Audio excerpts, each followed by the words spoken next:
In general, prepositions are very difficult to predict and translate because, in general, they are arbitrary and therefore it makes it very difficult.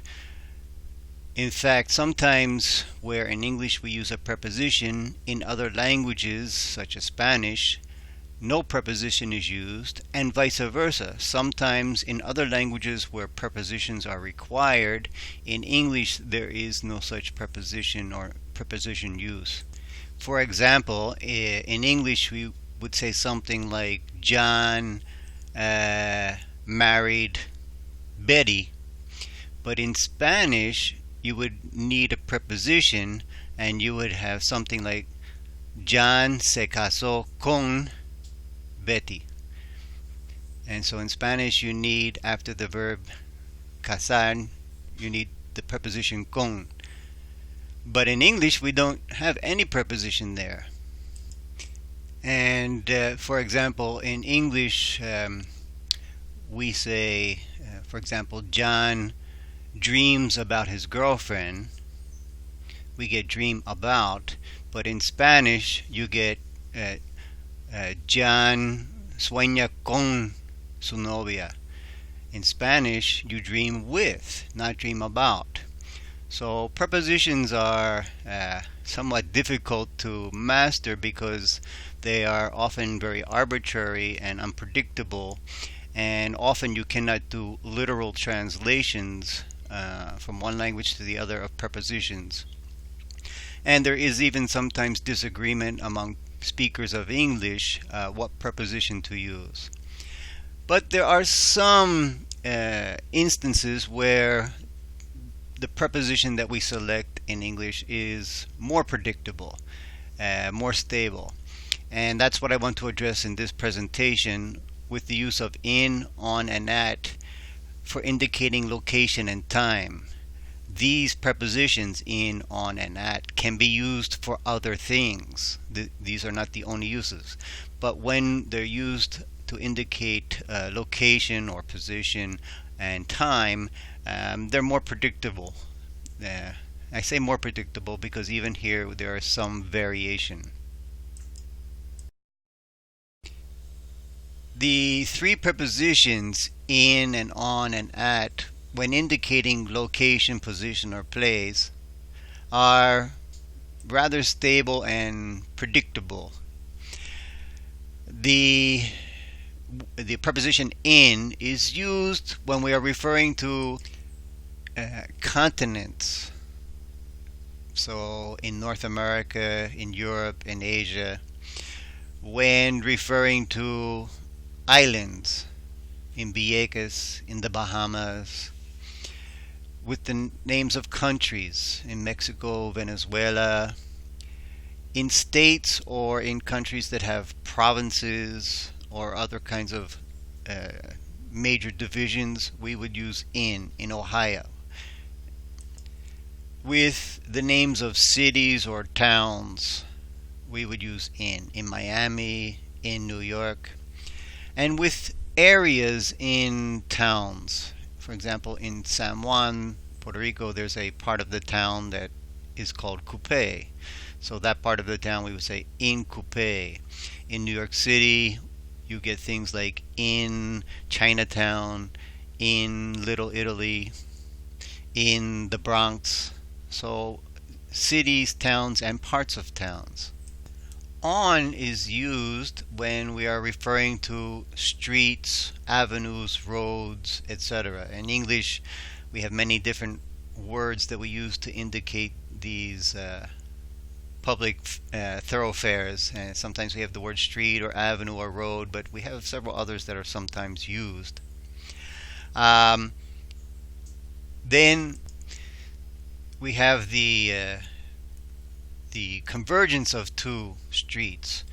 In those cases, one possible way to refer to this would be on the corner.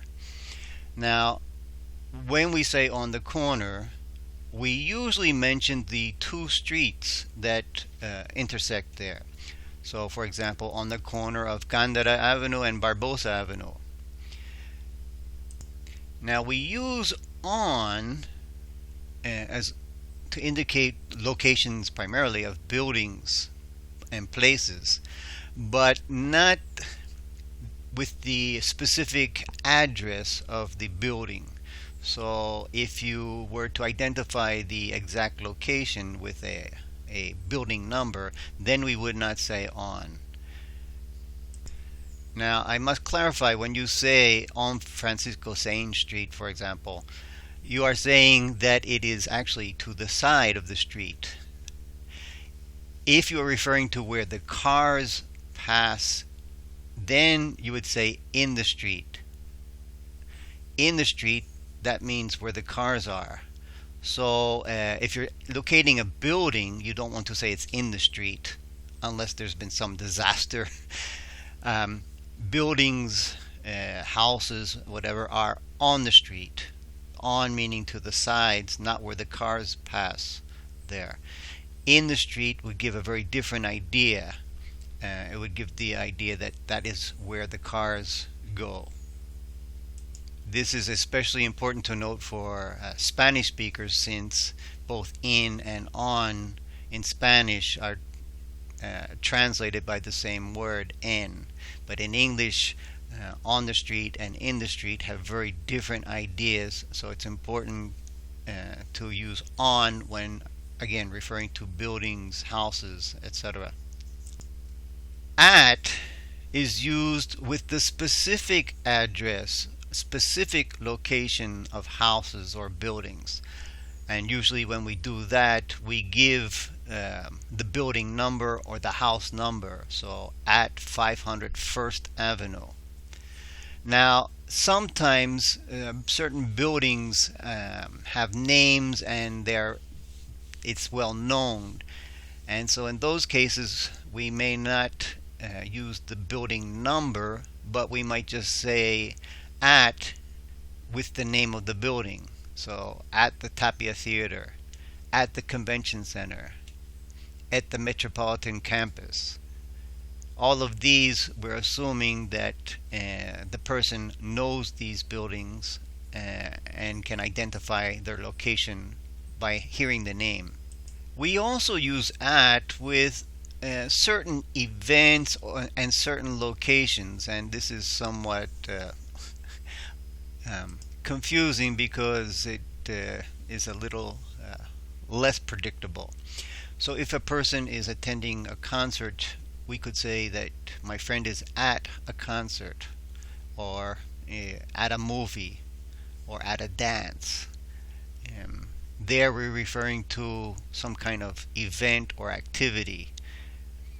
We also use at, we tend to use at with words like church, school, and work. So we tend to say at church, at school, at work. It is possible to say in church, in school, but the tendency is to say at unless you want to emphasize that the person is physically inside the building there. So with words like church and school, there is some variation between using at and using in. With work, we tend always to use at. I would say in general, Americans don't say in work.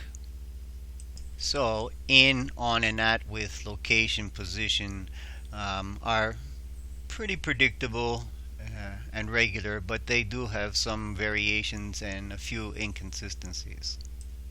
When referring to time, in and on and at have a rather regular distribution. In is used with months. So October, in November. Years, in 1995, in 2009. With combinations of month and year, in October 1995. When referring to decades, in the 1990s. When referring to centuries, in the 20th century. Seasons of the year, in the spring, in the fall, in the winter. And with certain parts of the day, we say in the morning, in the afternoon, in the evening. We do not say in night. That seems rather inconsistent, but in fact, that's the way it is. Inconsistent, but that is the use. On is used with specific days. So on Monday, on Tuesday, on Wednesday. And sometimes we refer to part of the day, so we would still say on Monday morning.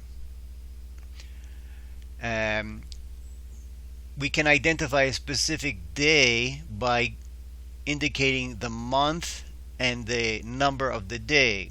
So, for example, on June 23rd, that's a specific day.